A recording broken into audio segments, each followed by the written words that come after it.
Hi, I'm Hannah, and today I'll be showing you how to streamline the content creation process using OpenAI and SparkLearn. Adaptive learning requires a lot of content, and creating all that content takes time, which is something we never seem to have enough of. So that's where AI comes in. OpenAI can read the articles that you create and then generate supporting content for you. Let me show you how that works. So this is the article I'm working on, and I've already added the title and featured image. I've also written the body, which is important because this is the part of the article that will be sent to OpenAI. Now for the description. I can write one of my own, or I can click generate to get a summary of the body of my article that is 50 words or less.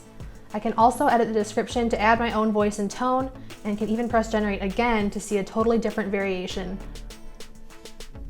Next is the tags section, and I can click the generate button below to get 4 keywords at a time that are recommended based on my article. Tagging content can be tough to do or decide on, so this eliminates that friction and saves you time. Then I'll fill out the next few fields like normal until we get to the related content section. Under related flashcards, I can have AI generate a flashcard for me with a question about the article on one side and the answer on the other. This is amazing for quickly creating supporting content. You can create as many of these as you want in order to provide additional self-study tools for your audience. I can do the same thing with the related tip cards. Once these cards are generated, I can edit them to assign a topic, add groups, and set their difficulty.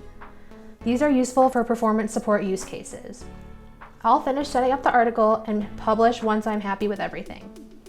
Wow, I just created a new article with a nice description, metadata-friendly tags, and 2 related cards, all in the time it would normally just take me to create an article itself, thanks to AI.